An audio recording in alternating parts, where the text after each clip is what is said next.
বিগত আমলে আপনি কোনো জুলুম অবিচারের শিকার হয়েছেন কিনা এই বিষয়ে আপনার অভিজ্ঞতা জানতে চাই। দেখুন, অভিজ্ঞতা আমাদের সবারই কম বেশি তিক্ত অভিজ্ঞতা আছে। একটা সমাজ যখন করাপ্টেড হয়ে যায় তখন সমাজের কেউই ভালো থাকে না। এই নারায়ণগঞ্জের এসপির অফিসে আমাকে নিয়ে এমন অকথ্য ভাষায় গালিগালাজ করা হয়েছে, বেশি দিন আগের কথা। এবং এই সিদ্ধিরগঞ্জ থানার ওসি ছিলেন, আমি নাম আর বললাম না, ওসি সাহেব তিনি ভালো মানুষ ছিলেন, আমার পক্ষে ছিলেন। আমি একটা মাসআলা দেওয়ার কারণে সেখানে আমাকে ডেকে নিয়ে অকথ্য গালিগালাজ, আর ওসিরে বলতেছে যে থানায় নিয়ে প্লাস দিয়া হাত পায়ের নখুটে দিবা, আমার সামনে বসায় দেয়। বুঝতে পেরেছেন? খুব গর্ব করে তিনি অমুক ছাত্র রাজনীতি করতেন, গর্ব করে বলতেছেন আমি ছাত্রলীগের রাজনীতি করতাম। এই নারায়ণগঞ্জের এসপি, এই বর্তমান এসপির কথা বলছি না, এর আগে জেনেছি।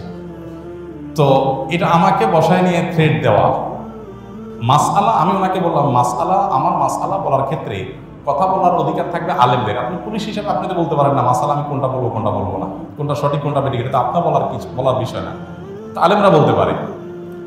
উনি খেপে গেলেন এবং সবার সামনে যাচ্ছে তা আচরণ করলেন।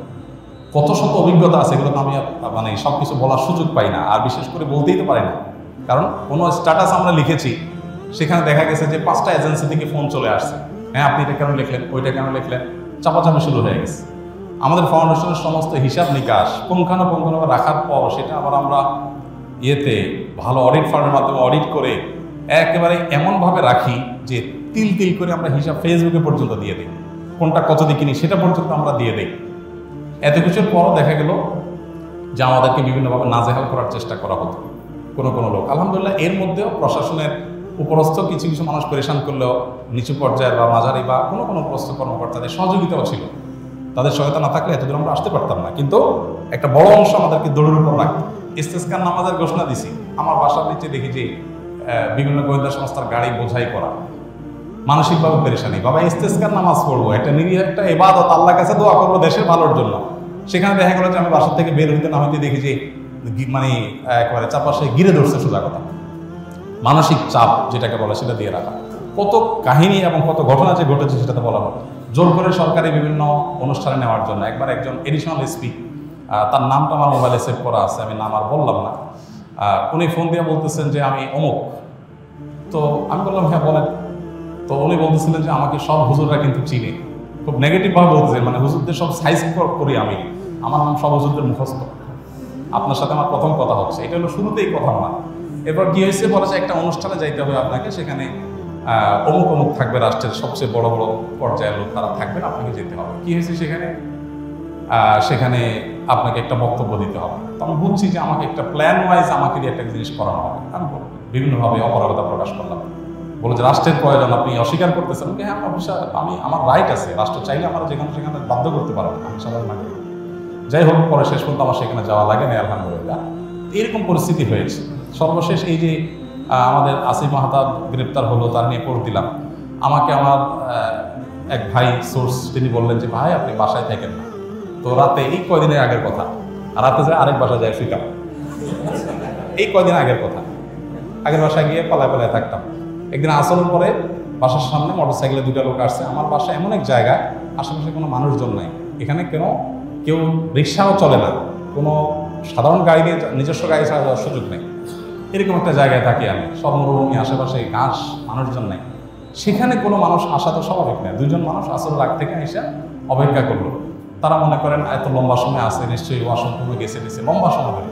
মাগরিবের নামাজ পড়লাম, ওযু ছাড়াই নামাজ পড়লো আমাদের সাথে। ওখানে যে জামাত হয় এটা জানার কথা না, আমার বাসার নিচে গ্যারেজে ছোট্ট করে একটা রোড, আমরা জামাত নামাজ। যাই হোক, এরপরে যাওয়ার সময় আমাদের একজনকে জিজ্ঞেস করলো অমুককে তমুককে, নাম জিজ্ঞেস করলো, তখন আমরা বুঝলাম যে এটা সংস্থা নেই। এইভাবে দৌড়ের উপরে এদেশের সবাই কম বেশি ছিল, নানাভাবে ছিল। আমার নামে ফাইল তৈরি করা হয়েছে, এমন ফাইল হয়েছে যে আমাদেরকে অনেকে বলতো যে আপনার ফাইল এমন মোটা হয়েছে যে কোনো মুহূর্তে আপনাকে ধরবে। মানে আন্দোলন যদি না হইতো, সফল যদি না হইতো, তো হয়তো এরপরে আমাদেরকে আয়নাঘরে যাওয়া লাগতো। বুঝে আসছে কথা? তো এরকম একটা পরিস্থিতি এই দেশে তৈরি হয়েছে যে আসলে আমরা কেউ যে খুব ভালো ছিলাম বা ভালো থাকতে পারি সে সুযোগ কারণই নাই।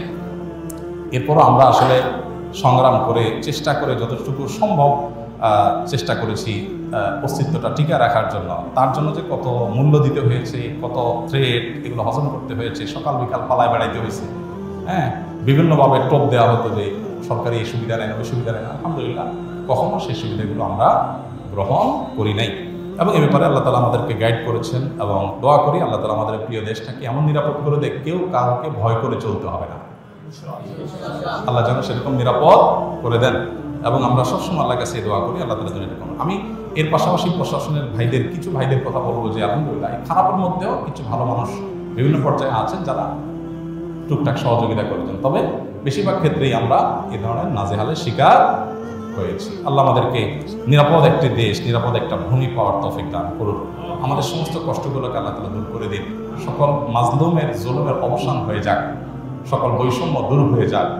মানুষ পেটে ভাতে যাই খায় থাকে অন্তত নিরাপদে যেন থাকতে পারে, কোনো থ্রেট, কোনো হুমকির মধ্যে যেন থাকতে না হয়। কোনো একটা কথা লিখলে, কোনো একটা কথা বললে যদি 5টা টেলিফোন আসে আর চাপ আসতে থাকে, তাহলে মানুষ স্বাধীনভাবে কোনো কথা বলতে পারে না। আর মানুষ যখন লেজ বড় হয় বা গাছ যখন বড় হয়, তখন বাতাসও বেশি ধরে। কাজ যাদের যত বেশি, তাদের উপরে প্রেশারও তত বেশি আসে। আল্লাহ তাআলা এই প্রেশার মুক্তভাবে, অন্তত অন্যায়ভাবে যে প্রেশারগুলো হয়, এগুলো মুক্তভাবে আল্লাহ তাআলা সবাইকে এই প্রিয় মাতৃভূমিতে চলার তৌফিক দান করুন।